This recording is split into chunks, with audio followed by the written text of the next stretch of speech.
কোন সূরাতে নামাজ পড়েও ধ্বংসের সতর্কতা দেওয়া হয়েছে? আলহামদুলিল্লাহ, সূরা আল মাউন। আমি উত্তরটাকে নেব? ইনশাল্লাহ। সঠিক? ইনশাল্লাহ। আলহামদুলিল্লাহ, উত্তরটা একদম সঠিক হয়েছে। তাহলে কি সেই আয়াতগুলো আমাদেরকে শোনাতে পারবেন? ইনশাল্লাহ। বলুন।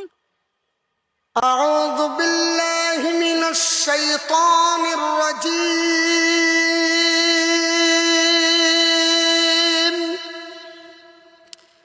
বিসমিল্লাহির রহমানির রহিম।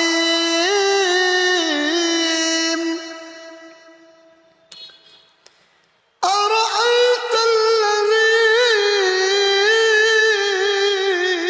يكذب بالدين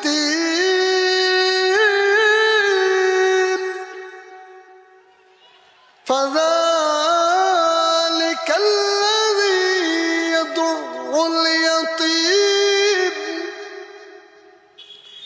ولا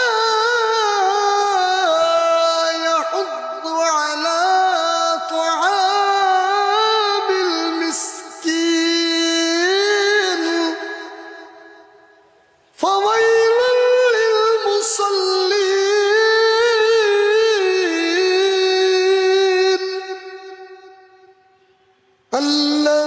الذين هم عن صلاتهم ساهون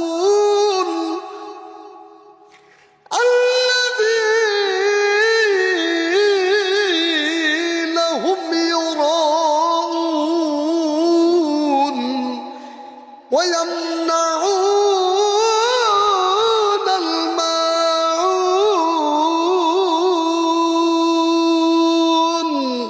আলহামদুলিল্লাহ, মাশাআল্লাহ, খুব সুন্দর একটি তেলাওয়াত করেছেন আমাদের এই অন্ধ হাফেজ। তিনি সূরা আল মাউন তিনি তেলাওয়াত করলেন। এই সূরার মধ্যে বলা হয়েছে যে যারা মিসকিনদেরকে তাড়িয়ে দেয়, যারা ছোটোখাটো সামগ্রিক দিতে তাদেরকে উৎসাহ করে না, যারা নামাজ পড়ে কিন্তু নামাজের মতো নামাজ পড়ে না, তাদের জন্য ভয়াবহতার শাস্তি সেই জাহান্নাম অপেক্ষা করছে।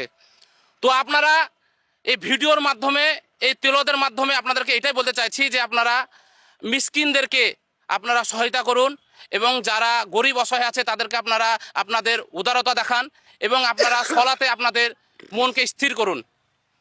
তো আপনারা সবাই ভিডিওটি প্রচুর পরিমাণে শেয়ার করুন, আর আপনারা এমন করে শেয়ার করবেন যেন প্রত্যেকটা বাড়িতে বাড়িতে যেন ভিডিওটা পৌঁছে যায়।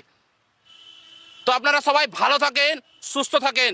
আসসালামু আলাইকুম ওয়া রাহমাতুল্লাহি ওয়া বারাকাতুহু।